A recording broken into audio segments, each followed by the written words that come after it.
好，欢迎回来哈，来看看在这一次的东协外长会当中，最很多人注目的是什么？是这场会议，这两个人一个月里头见2次面，就是美国的国务卿布林肯，本来呢，他对的应该是中国的外长秦刚，但秦刚到目前为止2个礼拜了，好像还不看到人在哪里，还好吗？哈，但是呢，带他参加的王毅这一回呢，则是应约跟布林肯来见面，看看这个画面，两个人呢一见到面之后，直接握手，然后布林肯呢就跟王毅说了一句：“主任，很高兴见到你，给大家拍照。”拍完照之后，就进去房间里面讲话了，没有给大家继续拍下去的空间。那这一场的会晤呢，大家就要问：一个月里头见2次啊，到底是要说些什么？是不是在为拜习会铺路？好，毕竟呢，到目前为止，很多人都说了，11月在美国他们要主办的 APEC， 那有没有可能就在那个地方会有再一次的拜习会呢？资深官员则直接说了，其实呢，他们认为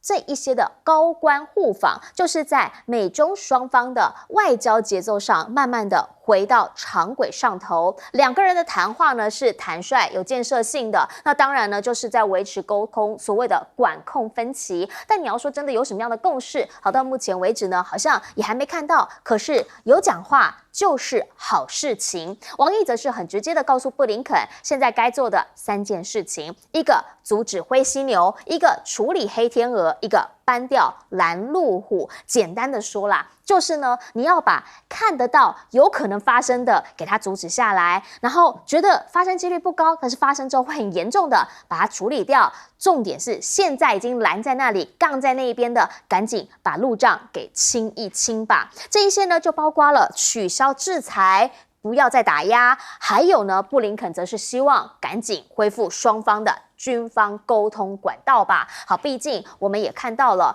军方呢一直找不到中国的军方来跟他们对话，只好转一个向去找他们的驻华大使，驻美大使，好，找谢峰来说说话。这场会面呢持续了有90分钟，不寻常，原因是因为国防有国防的人啊，外交有外交的人啊，这两边来互通有无，真的很少见。那路透社的讲法呢，就是他们要的是一系列的国际还有地区安全问题，都在这一次来做交流，重点是希望能够恢复双方的军方沟通畅道。那至少啦，在这一次中方还是应约了，两边还是坐下来谈了，只是实际真的要谈依旧有时间。美中对话到底有没有谱呢？现在美国的学者都在说，中方基本上讲得很清楚了，你要嘛就是取消对于李尚福的制裁，不然的话不太可能会有所谓的国防部长级会议。而另一位这新加坡来的专家则直接说了，马凯硕他讲啊，说最明智的做法其实啦，就是直接跟中方合作啦，不要试图去阻止它的发展，把它变成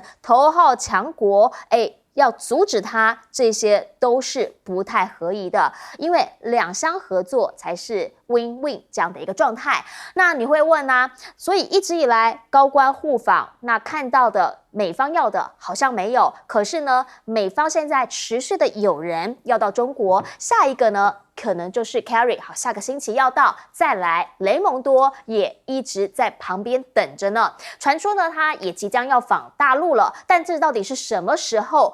中国的商务部这边讲说，他们持开放跟欢迎的态度，还在沟通。同一时间他也告诉你了，是不是把我们对陆气的打压啊、单边的制裁这一些都能够取消呢？大家才可以回到正轨上，好好的谈。但也这么巧，就在这个时间点上，雷蒙多说我的邮箱被入侵了，而且传出有可能就是被中国入侵。好，所以呢，在布林肯跟王毅见面的时候呢，他们还特别聊了一下中国骇客的问题。当然啦，中方这边的讲法就是说，这一些都是美国你们在指这个给栽赃中方的。好，可是不管怎么说，中国跟美国你要完全的卡掉，完全的没有沟通，大家都知道不可能的事情。美方现在也很明确的说，没有要脱钩，民间的交流更加频繁。像是呢，马斯克就高调成立了 XAI， 那同时呢，他还讲了说呢，华裔人才会是未来他希望能够吸收的一个高强度的人才，最主要原因是因为自己有点亲华。听听他的原话。You know, I'm kind of pro-China, and I know this makes it sound like, well, do you have all these vested interests in China? I'm like, I have some vested interest in China, but honestly, I think China's underrated, and I think the people of China are really awesome. And there's a lot of positive energy there. 好，现在呢，他说他在科技上面还有很多想做的事情，希望能够解答宇宙的本质，要求中方的这一些高阶的人才、优秀人才来加入。对此呢，汪文斌他们的回应是说，不太清楚，但基本上啦，只要是往善的方向走，我们通通都赞成。回过头来要请教亮哥怎么样来看？因为呢，王毅、布林肯又见面了，这一次的讲话您怎么评估？我觉得王毅跟这个 Raimondo 跟中方的交往跟对比那个叶伦跟凯瑞是不一样的啦。叶伦在中国大陆的认知，他是那个拜登政府下鸽派的代表。对。那凯瑞代表的气候议题是中美的交集啦。是。就中方也想推这个议题，所以双方是很容易有交集的合作空间出来啊。那叶伦是中方比较尊重的人，说你不会讲一些政治的废话了啊。那基本上来就是大家就经济议题来沟通意见这样啊。可是布林肯跟这个 Raimondo，他去中国大陆，我觉得中国大陆的认知就是这两个人就是要做交易的，就我对你们两个没有任何敬重可言呐，就是都是废话连篇啊。以 Raimondo 做例子啊，你已经制裁了中国700家企业，制裁了中国500多人，那你还要来访问中国啊？你要干嘛？拿东西来换啊？我觉得中国对他的态度就会是很政治的啦。那对布林肯当然也是很政治的啊，就是因为你讲的都是政治的废话嘛，跟凯瑞还有叶伦是不一样的啊，所以我是觉得这个 Raimondo 现在也传出要去中国了，那我觉得他必然就是直接问你啦，那你到底要松绑什么？他就会问得很直接啦，他不会像叶伦这样。叶伦去美国，中国大陆也没有问他说：“你贸易战的关税要不要降啊？”事实上没有谈啊。我们就看到叶伦还是去，然后颇受欢迎啊。他去了4天3夜啊。所以我是觉得，如果布林肯跟这个 Raimondo 没有做任何的修正，然后中国是不会跟他交易的啦。所以中国大陆他可能就在看，比如说8月赖清德要去美国啊。是。那这个可能就是一个观察点，就你美国会怎么这个接待赖清德嘛？那这个就是布林肯的职权范围啊，所以我是觉得中国大陆现在对美国有现实的一面啊，那也有交往的那一面。那因为美国它对外给人家的感觉就是说，它不断的透过高层密集的访问嘛，可是这里面是有区别的，有一些是沟通意见，那是中国的朋友。那有一些是一直扮黑脸，那大家就来做交易吧。你要搞我，我也搞你，那大家再来做交易，大概是这样。好，那请教一下介大使，您怎么样来看？好，原因是因为这一次呢很罕见的，因为美方想要军事对话，但是一直卡住嘛，所以他就想说，那我就从外交下手。很罕见的，竟然是找大使来谈，您怎么看？对，我觉得这个基本上就是说，美国现在从美国角度上来讲。这个经贸部分高层的交往已经恢复了啊，外交部分也恢复了。那布林肯是大概相隔4年第一个进入北京的美国的国务卿，那这是一个很大的突破。那这次在这个雅加达这个所谓的东协的部长会议啊，还有之后的这个东协+3，还有东亚会议里面那布林肯又可以有机会跟王毅见到面，所以1个月见2次面，所以外交的管道高层的互动现在看起来已经是恢复常态了。只要有机会的话，大概都不会刻意的不见面。可是只有一个部门，就是国防、安全、军事部门的这个高层领导人，到现在中国大陆还是拒见面。那么上一次在香格里拉会议的时候两个都同样参加一个会议，可是美国提出来的双边的所谓的场边的会谈中国大陆就断然拒绝，那么只好靠那个主办单位把他们坐在同一桌吃饭。结果奥斯汀那个美国的国防长非常急切的跨过2个人去跟李尚福握手，可是那是唯一的接触。那所以在这个部分，美国现在非常急切的想要跟中国大陆在国防部门的互相的高层的交往。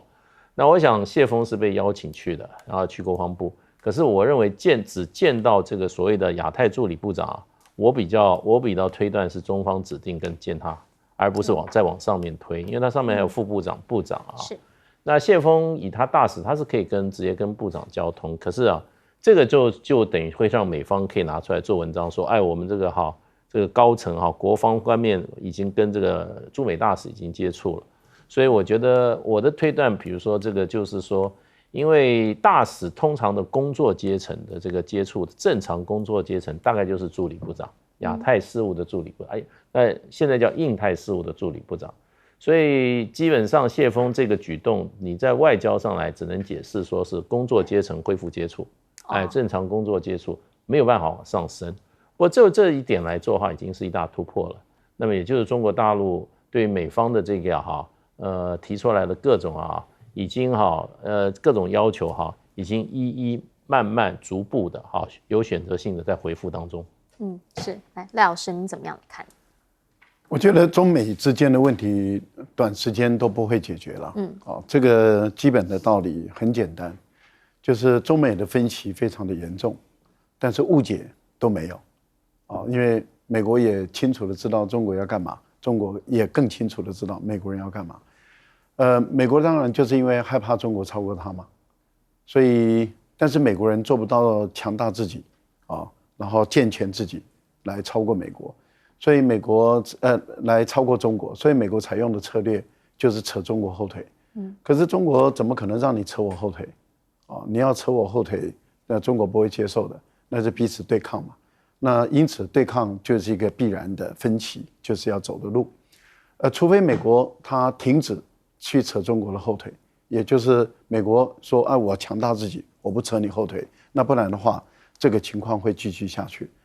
那现在的情况是，中国绝对不肯让美国人去戴他的帽子，所以也避免让美国人在欧美的社会说，哎呀，中国人不沟通，因为欧洲人他们最在乎的就是沟通，即使双方敌对吵架还是要沟通。那对于中国人来讲的话，你别想给我戴这个帽子说我不沟通，所以你要谈我就跟你谈，但是中国是被动的，所以你要谈，所以都是应约，是你要谈的，不是我要谈。那你要谈我就跟你谈的情形下，但是你要我让步，别想因为你也不可能让步嘛，你也不可能让步，我也不可能让步，所以你讲到死也是这样，我讲到死也是这样，但是我会一而再再而三的告诉你，你就是不可以这样做。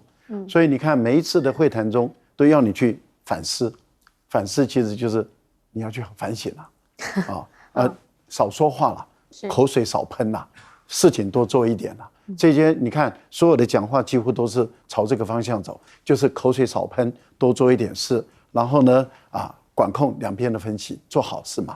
这个是一个一直在往这方面推。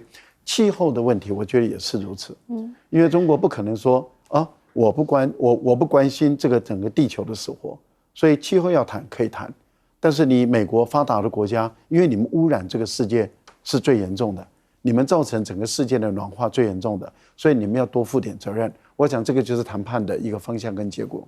好，我们等等呢，先进一下广告，回来则是要聊一聊拜登最近去了一趟这个立陶宛开了北约峰会，但是可能老人家真的累了，有很认真的主力准备演讲，但是讲着讲着又说错话了，等等回来好好来聊。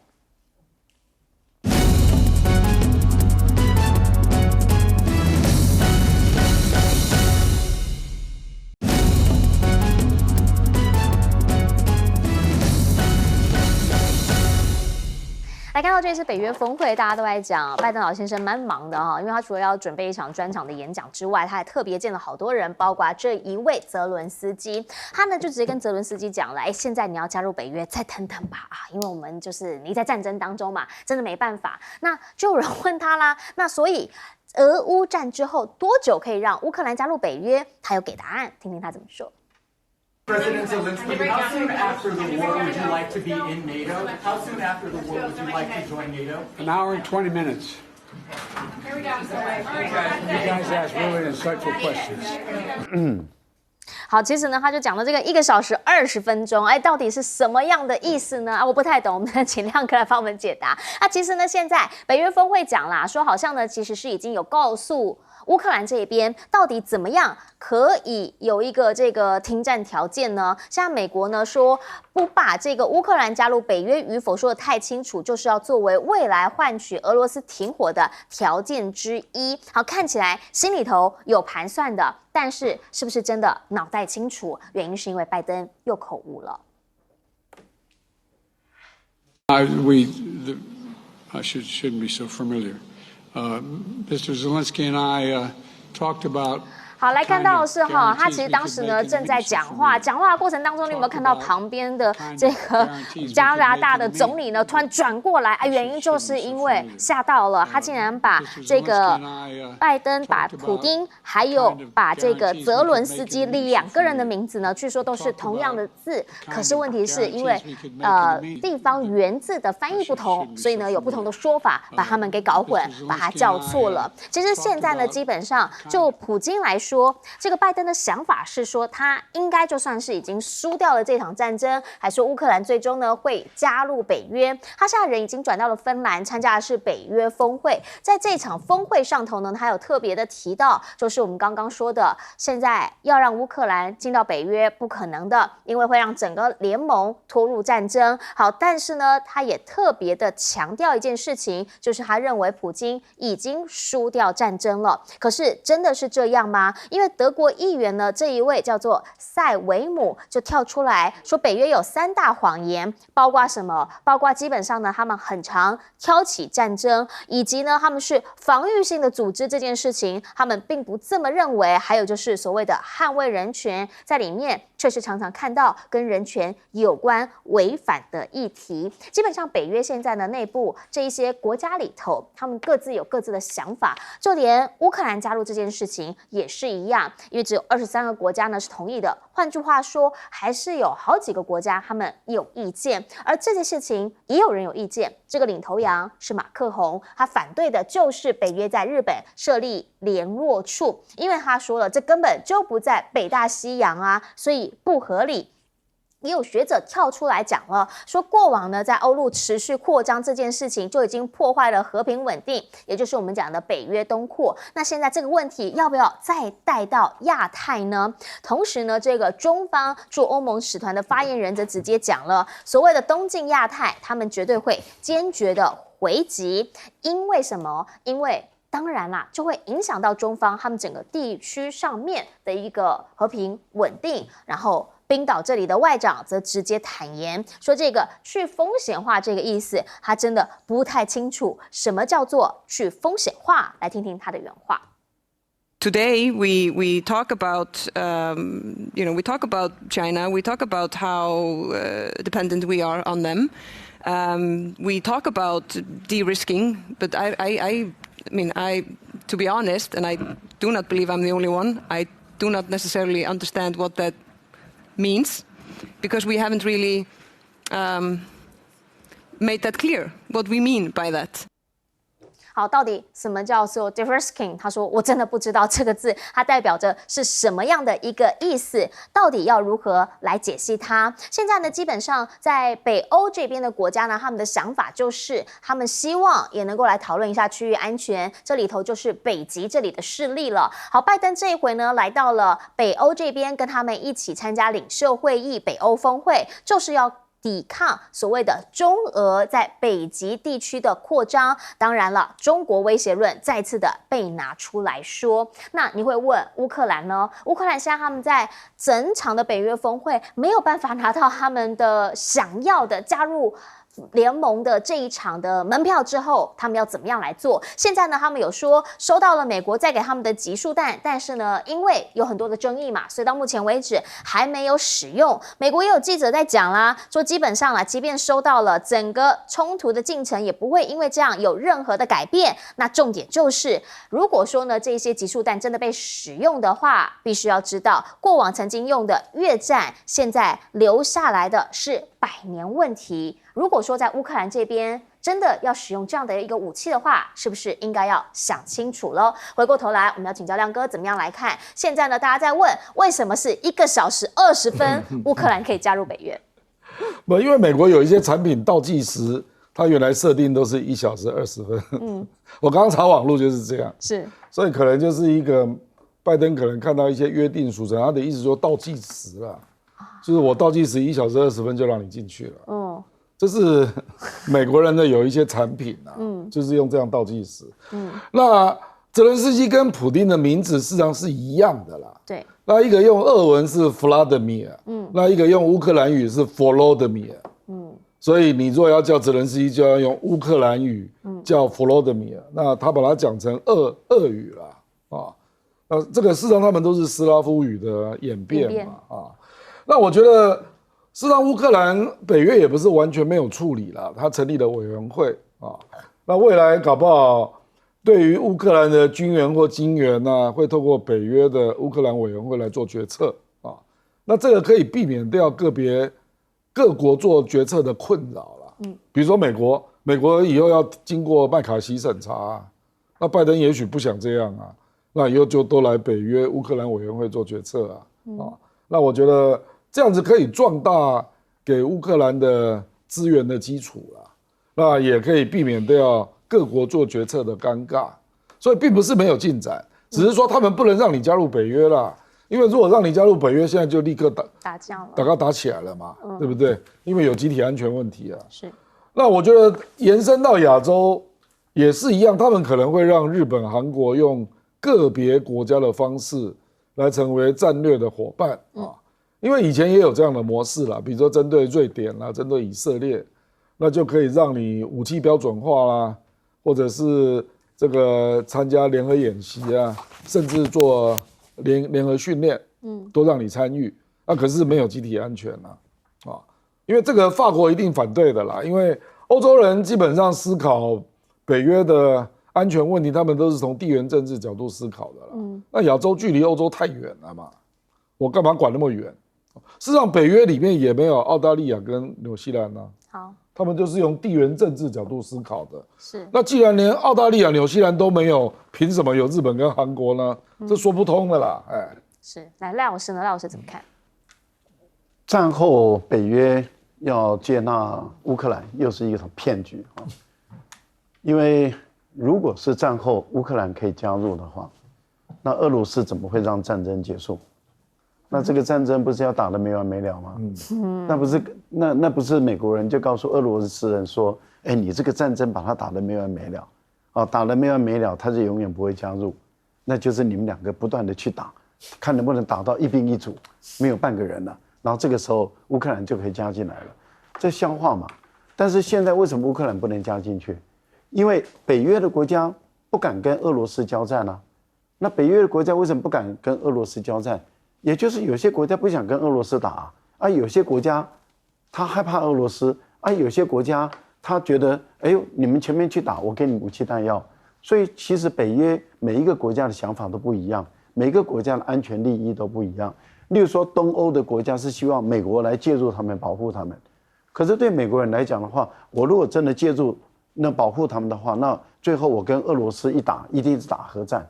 那一打核战，那我美国本土那遭受到几百枚、上千枚的核弹的攻击，我什么都没有了，我怎么可能跟俄罗斯打仗？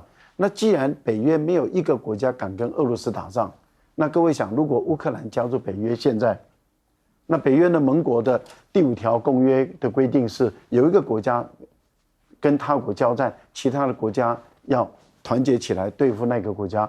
那不是所有的国家都北约的国家都要跟俄罗斯交战了，所以您可以看到，交战期间不可能打，不可能让乌克兰加入北约。结束以后，那我们就问，那怎么样才能结束？那结束以后，你让乌克兰加入北约，俄国怎么会答应？因为俄国害怕极了。因为你北约如果进来乌克兰的话，那你就离我的基辅已经近到不行了。所以对于俄国人来讲的话，那我怎么可能让你乌克兰加入北约？这个战争就要打得没完没了。我是觉得说，你们这些北约的这些国家，尤其美国这样子去诓乌克兰，而乌克兰的泽连斯基还那么宁可被诓，我觉得泽连斯基要为乌克兰人负完全的责任。而且呢，美国这样一而再再而三的不断的骗乌克兰人。骗泽连斯基，我觉得北约、美国也要负完全的责任。另外，我觉得他们现在越来越糟糕的地方是在于北约这些国家越来越不负责任。你看泽连斯基这一次参加北约峰会的时候，他遭到了冷遇。去年的时候多热情拥抱啊，今年冷遇。然后每个人看到泽连斯基就觉得故人怨，让你的讨厌，这个讨厌鬼又来了。那对泽连斯基来讲，你们利用我，利用完了就把我甩了，你们就要出卖我。他当然越讲话越来越难听。我觉得泽连斯基骂得很难听是有道理的。那这些国家那个回嘴是没道理的。是，来，接大使。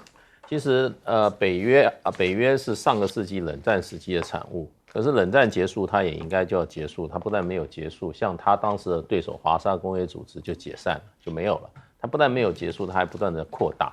所以呢，如果没有北约的东扩的话，不断的扩大的话，那么应该是不会有今天的俄乌战争了。乌克兰老百姓应该可以免去一个浩劫，俄罗斯也可以避免这场战争。所以俄罗斯这克里姆林宫发言人佩斯托夫他对北约做一个定义啊，给大家参考。他说，北约是一个有扩张性及侵略性的攻击性组织。你想想看，这个组织不是说来办什么善事啊，或者说来搞环保啊、搞人权的，它是有核子弹、有飞机、有大炮的，对不对？这个组织随时都在找谁是他的敌人，谁对他构成威胁。你看他的这个公报，而且谁是对我构成威胁，谁是在挑战我，谁是什么。那他这个里面又有飞机又有大炮，还有核子弹，那不断的扩大，那没有加入他的国家会不会觉得很受威胁？所以呢，就是说现在这个世界这个动乱事实上的话，跟这个北约的不断的扩大，事实上是息息相关的。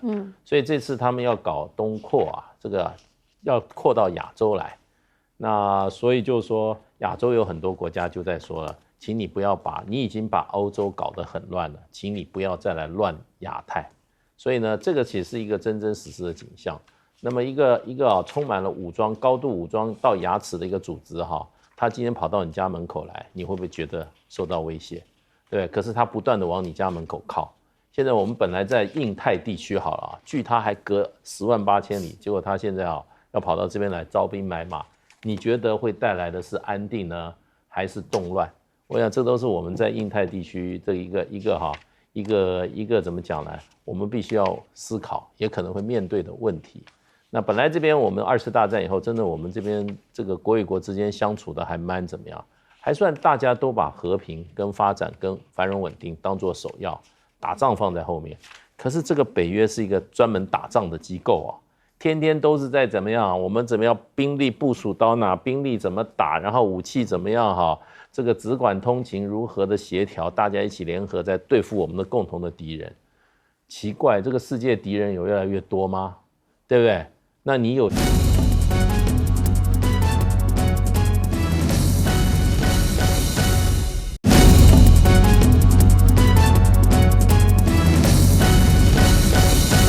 这群学生先前呢被说，为什么现在这么急？他们现在要来做什么？他们是来自于对岸的37位大陆学生。好，先前呢，马英九他在返乡祭祖的时候，有去到几个学校来做演讲。那同时呢，也邀请他们在地的学生来到台湾这边来做参访。本来第一时间陆委会还传出说，叫你现在不要申请了，说呢现在时间还没到为什么有什么样的急迫性？人来了之后呢，他只是告诉你，千万不要做出不符许可目的的事情。是什么事情？什么事情叫做不符许可目的的事情呢？现在呢，他们只这样讲一句，希望他们能够确实遵守承诺，让一切顺利完成。好，感觉呢，这37位学生好像在我们的政府官员眼中，一定有什么不可告人的背景，或者是不可告人的目的，所以希望他们呢不要做出不符许可目的的事情。因为呢，同一时间我们看到陆委会告诉我们，选举要到了，他们怀疑中共呢必然会再次的借机介入选举，所以两岸交流他们现在仍旧要采的是专案的模式，因为怕什么？怕他们来之后给我们高科技业挖角偷我们商业机密影响我们选举这一些在今年特别敏感，通通不行。而这么刚好的最近这个国台办呢，他们也开始有办一些活动，包括什么？包括扩大对台青年统战。好，这个活动呢是2022 2023两岸青年峰会，还特别请了杨丞琳来当代言人。但是我们的这个陆委会就直接讲了，说呢这个是几句美丽的谎言，年轻人是不会去相信的。到底他们怕什么？他们又不希望年轻人相信什么？这些其实看完之后，大家会说，是不是直接打开天窗说亮话，把事情说得明白一些，让大家才更听得懂啊？因为接下来这个大家也想问，实情是什么？到底一个 AIT 需要有多大的腹地呢？目前 AIT 呢在台北内湖这一边说面积呢已经要越来越大了。郑丽文立法委员直接的说，美国啊驻北京的大使馆4公顷而已。我们现在已经9点多了，那如果是这样的话呢，那确定我们要把这个地持续的给人家吗？原因是因为现在这一块用地其实过往的是学校用地，那如果真的是要把学校用地也拨给 AIT 的话，王宏威也想问啊，总面积就会比行政院、比总统府都还大，那代表着什么意义呢？甚至就连他们自己的民进党籍的议员也说了，说确实啦，台美关系很重要。那如果说这块地呢，美方需要给他的话，会让台美关系更加的坚若磐石。但是真的有需要吗？要说服民众才有道理呀。好，到底为什么需要那么大的地？台美关系到底是怎么样？看到的是 P8A 又来了，来到了海峡中线这一边。那对岸呢，当然马上就战机升空了，来告诉他说，中英文广播至少有4次强调对方接近领空，立即离开。P8A 当时呢是没有理会，过后呢他们是直接的讲说，这个就是符合国际法的合法航行，就说一路飞到了苗栗新竹外海的时候，才切到中线以东。一连几天下来，基本上呢对岸的军机是一直频繁的在扰台，2天30架以上。那现在呢又加了一个美军也来了，大家就开始在问了，过往这几天呢，包括了在我们的因为现在气候的关系，东南东部这边呢开始在大陆这边他们有所谓的海空军演，再加上共机来台，等于是半包围台湾了。这样的一个态势当然就会让大家很紧张了。这位前空军副司令张延廷就直接的说呢，基本上他们现在在做的一件事情就叫做演练夺取制空权，这个不可不慎，因为呢他们针对的就是我们的东部还有美国的军舰。那同一时间，如果已经知道别人的意图是什么的话，前俄罗斯的驻华大使就直接说，装睡的人啊，最好不是叫不醒而已，是赶快醒来吧。原因是因为如果呢持续在台海这边做人造升温，也就是本来没的事，如果你持续的透过挑衅，然后产生台海情势升温的话，那可能就会有你意想不到，或者是你意料所及但不希望发生的后果了。目前其实台美之间呢一直告诉我们坚若磐石的关系，第一波的合作是军援这个乌克兰这个部分呢，是我们退役的英式防空飞弹直接回卖给美国，然后让他去援助给乌军使用。同时呢，双方之间就会有一种中美是不是有在竞逐的感觉？因为中方现在呢，则是有多架的歼35，他们要展现他们的折叠翼的状态，表示呢它更加的灵巧了。那另一个部分呢，则是现在他们的重型战机的产量也越来越多，歼20呢年产可以来到42架，这个就是目前在所有全球的各国当中唯一一个可以跟美国来竞争战机产量的国家。同时呢，也有越来越多的国家考虑是不是跟中方来买。然后呢，就看到美国他们有发布一个新闻，告诉你质量这件事情还是跟价钱这个必须要了解，便宜没好货，这代表着又是什么样的意思呢？回过头来请教亮哥，怎么样来看？好，这群学生终于来了，但现在呢被警告不要做出不符许可的事情。这个应该是陆委会对入境人员普遍都是用这样的语句了啊。那据我了解，本来好像是港澳台有一些官员要随行进来，后来都被拒绝。就是那陆委会好像是移民署了，就说本案已经结案了，所以不能再增加人了啊。那我觉得也还好啦，就是本来是看起来是不准的啊。我猜后来是国安会打了绿灯啦，因为赖士葆委员开过协调会，那教育部立场非常硬啊。那个赖士葆说他从来没有碰过这么强硬的政务次长啊，那结果后来还是放行了啊，教育部后来就过了，那就交给移民署，所以后来50个3乘36位了啊，那我觉得这个算是双赢啊，那我们就不计较细节了啦啊，因为那个马英九基金会那个萧旭晨也表达感谢了啊，是，所以基本上让他来看台湾吧啊。不过我觉得这个，我是希望今年选举不要再搞一个王立强事件了啊。这个4年前那个澳大利亚配合演出的王立强事件，事后证明完全子虚乌有啊。就是民进党政府最好不要玩这种游戏了，因为后来证明这个人根本就现在不知道在哪里啊。那如果美国介入选举是这样的玩法啊，那坦白讲就是污染了台湾的民主选举了啊，你就是乱搞一通嘛啊。不过我觉得今年的氛围不太一样啊，是让赖清德恐怕要更担心自己在未来这几个月美国怎么来看待你的言行啊，包括他要去美国这一趟啊。那至于 AIT 啊，这个真的是那天事实上开了李明座谈会嘛，我们就看到了啊。因为 AIT 目前的面积就已经有6.5公顷，是已经比北京美国驻北京的大使馆还大。美国驻北京是4公顷嘛，是。结果他现在那个内湖的校地，他还要继续希望能够租用。那内湖校地大概是2.6到2.7公顷。这加一加大概已经是美国驻外使馆里面2倍，恐怕是全世界最大的了啊。第2，好算可能第二哈，伊拉克好像是最大，对，伊拉克最大。第2啊 ，OK。可是你要知道，伊拉克的面积比台湾大很多而且它是在首都用地。懂。那它一租用就是99年呐，是香港租给英国的期限是99年啊。那我听说99年一次租约，然后3亿就一次付清。你有没有算过这样1年才多少钱？你可以去算一下，1年大概只有300万。这是了。是啊，所以我说这个东西到底是为了什么？然后我也看到《自由时报》登了 AIT 的说明啊，他说我要盖仓储啊，要盖停车场啊，要盖员工休闲中心啊，那我认为他是要扩大编制啊，因为那个美国在香港的一些编制本来有将近1000人啊，是。那在香港国安法之后，这些人可能就走掉了。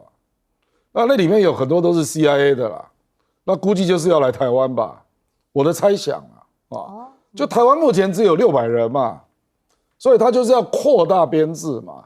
那扩大编制当然就要有一些可以上班的地方啦，那我是很好奇为什么那个仓储中心要盖那么大啦，你到底是要放什么啊？你到底是要放什么啊？那来了之后，我相信他会进入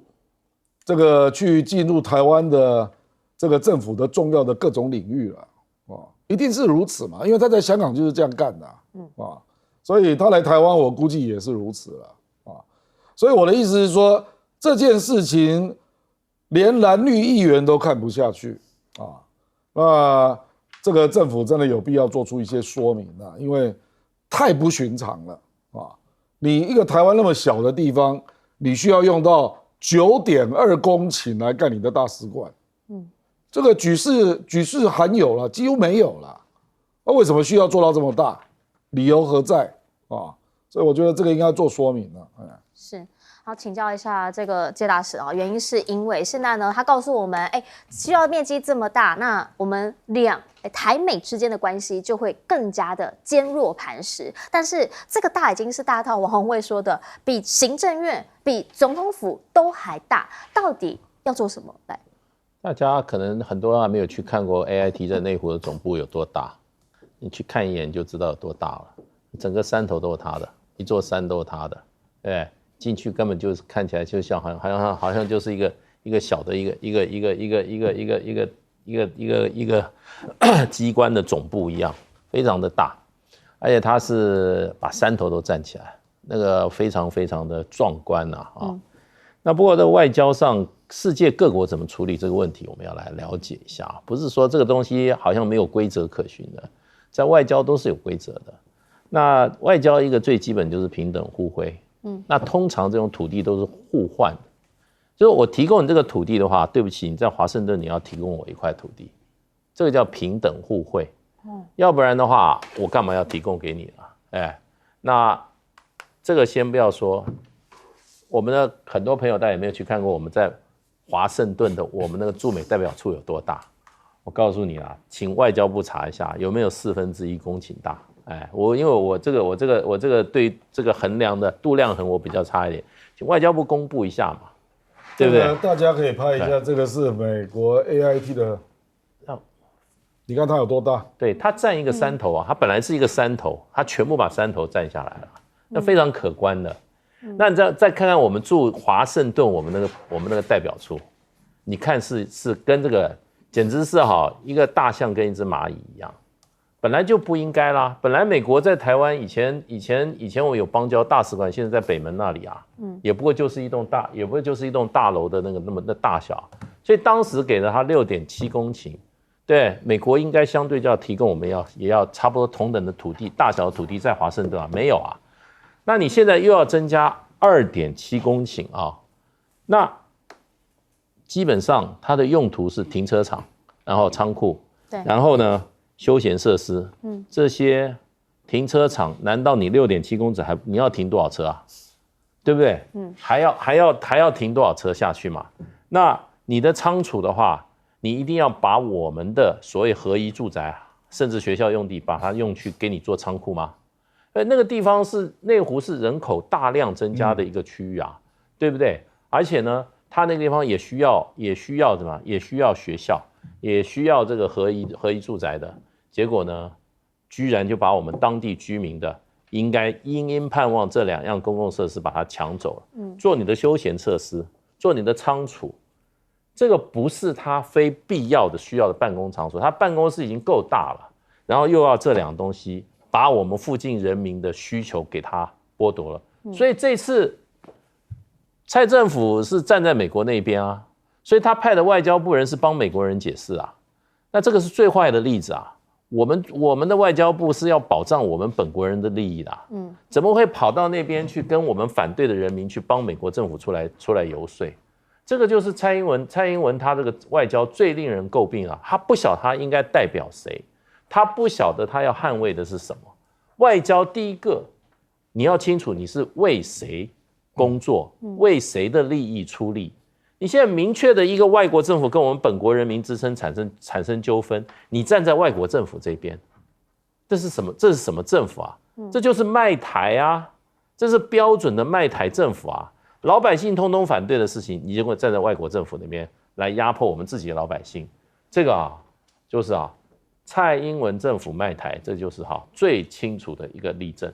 是好，可是与此同时呢，也有人在讲什么？也有人在讲说在整体的这个美中台3方关系的时候，我们到底要怎么样来看这之间的关系？因为在前面我们讲到了这37个学生呢，他们是明天要来到台湾，明天来到台湾之后呢，9天的行程，他们会去看什么？他们会去看台积电，会去看故宫，会有校园的交流。那这一些内容呢，就是在陆委会这边所许可的，那符合许可目的的。好，可是呢，与此同时，大家也看到了，在两岸民间开始有交流的同时，军事上面好像开始有些紧张。来请教赖老师，原因是因为共机说2天30架以上扰台，然后我们看到 P8A 也来了说飞得蛮精准的，在中线，然后到后面呢才超高的靠东一点点，中线以东一点点。那张延廷副司令直接告诉我们，基本上呢，共军现在在做的事情就叫做他们在演练夺取制空权。您怎么样来看这件事情？第一个，中线已经不存在了从防空识别区被结束之后，那现在中线也不存在了。事实上是24海里的毗邻区也即将就不存在了。那接着就是12海里了这样的一个情况。美国是来刷存在感了，因为美国在前段时间在南海被驱赶，那美国的飞行员，尤其这些侦察机的飞行员，他是被美国第7舰队他们授权，可以飞20海里到40海里，靠近中国大陆这边。那我们看到它上一次飞到30海里左右啊，20几海里了啊，那就被赶走了啊，被赶走了，而且是非常近距离的赶走，用甩尾的方法。那现在很明显的，美国的他必须要证明它存在，可是他又不敢靠近中国大陆，因为怕到时候被中国大陆更接近的啊把它驱逐走，甚至搞不好这些歼击机从它的这个腹部里面刮一个开一个洞都有可能的情形下的时候，那他又必须要证明它存在，所以就只好飞到台湾海峡来。那台湾海峡来又不敢靠近中国大陆。那就飞到中线走，那飞到中线走，当然大陆的这个战斗机就也刚好在那段时间在那边演练，那就把它驱离走啊。那美国当然会说，这是无害航行啊，这个无害那个，但是问题就在于你收集情报的军机都是有害的，没有所谓的无害。那当然一定会被中国大陆赶走了，这是一个必然发生的一个事情。如果他不听，再继续走下去的话，那可能军机就越来越接近了，甚至被几架战斗机包围，直接夹住的可能性都会存在。所以我觉得美国一直在刷存在感，它的功能跟效果是越来越低，意义也不大。那当然，我也看到了美国的国防部部长奥斯汀也说，我们美国人一定要准备好，说我们一定要准备好很有可能会跟中国大陆会干架了。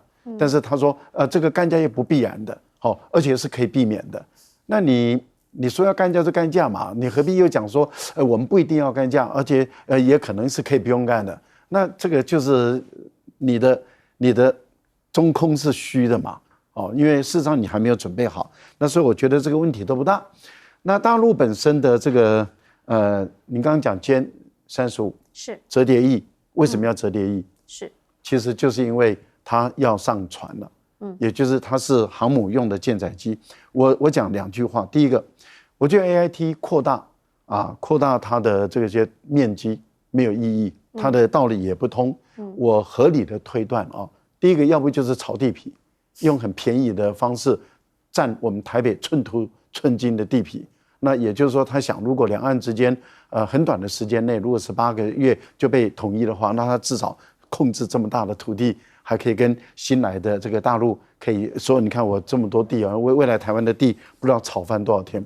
第二个呢，我在猜，他是不是很讨厌我们台湾的学生住他旁边，所以不让我们的这些学校盖旁边就要把我们的台湾的学生赶走。不让我们的学生住那边，或者是不让我们台湾人住在他家隔壁，那他隔壁就是一定要他自己住，不让台湾人住。我觉得这个是很有可能的。另外一点就是陆委会高官不要怕这37个大陆的年轻学生怕成这个样子，不要丢脸吧，民进党。好，我们先进一下广告，广告回来我们就要来看一看，在美中高官之间又对话了，这次私聊了些什么。